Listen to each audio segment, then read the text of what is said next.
तर बाळांनो, तुम्ही कसे आहेत? मस्त ना. आज आपण घेणार आहोत ट्रिग्नोमेट्रीचा टेबल.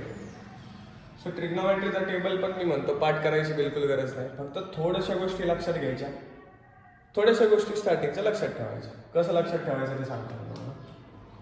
आता हा साईन थिटा आहे. साईन थिटाचं कोणत्या कोणत्या व्हॅल्यू आहेत? 0 डिग्री, 30 डिग्री, 45 डिग्री, 60 डिग्री आणि 90 डिग्री.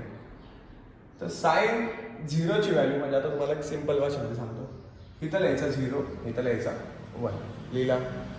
त्याच्यानंतर 30 डिग्रीमध्ये फक्त 1/2 लिहायचं, इथं पण 1/2 लिहायचं, इथं 3/2 लिहायचं. आता थोडेसे चेंजेस करायचे.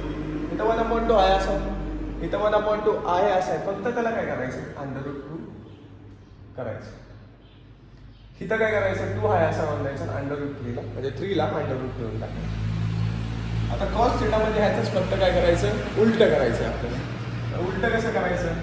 तर आता हा 1 इथं लिहायचा, हा √3/2 इथं लिहूया, हा 1/√2 इथं आहे असा खाली, नंतर 1/2 आणि नंतर इथं 0.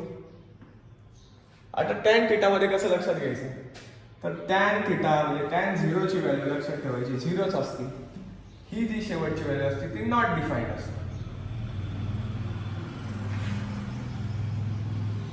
आता 30 डिग्री, 45 डिग्री आणि 60 डिग्रीचाच विषय राहतो.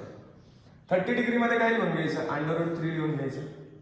60 डिग्रीमध्ये पण काय लिहून घ्यायचं? √3 लिहून घ्यायचं. आणि 45 डिग्रीमध्ये 1 असतो. 45 डिग्री नेहमी काय असतो? 1च असतो. फक्त याच्यामध्ये डिफरन्स काय आहे? न्यूमरेटर डिनॉमिनेटर लक्षात ठेवायचं. कसं? तर 30मध्ये आहे ना बाळांनो, न्यूमरेटरमध्ये 1 असतो आणि 60मध्ये बाळांनो डिनॉमिनेटरमध्ये 1 असतो. सो एकदा क्विक रिव्हिजन घेऊया आपण. आपण शिकत आहोत ट्रिग्नोमेट्रीचा टेबल. तर त्याच्यामध्ये सिंपल ट्रिक्स आहेत बघा, लक्षात ठेवा. साईन थिटा, तर साईन थिटाची आता लक्षात ठेवायची कशी व्हॅल्यू? स्टार्टिंगला 0, 1, इथं 1/2, इथं 1/2 फक्त त्याला √ देऊन टाकला, इथं √3/2. ह्याचं सगळं उलट ह्याच्यामध्ये लिहून टाकायचं. आता 90 0ची इथं येणार, 60 इथं येणार, 45 आहे असा खाली, 30 इथं येणार आणि 0 इथे येणार. लास्ट टॅन थिटा खूप सोपा आहे. इथं 0 आणि ही नॉट डिफाईन्ड. फक्त काय करायचं आहे आपल्याला? टॅन 45ची पण व्हॅल्यू किती असते? 1. 0 नॉट डिफाईन्ड 1 आणि इथं न्यूमरेटर डिनॉमिनेटर करायचं फक्त.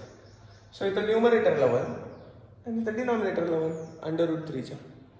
सो समजलं असेलच तुम्हाला. थँक्यू.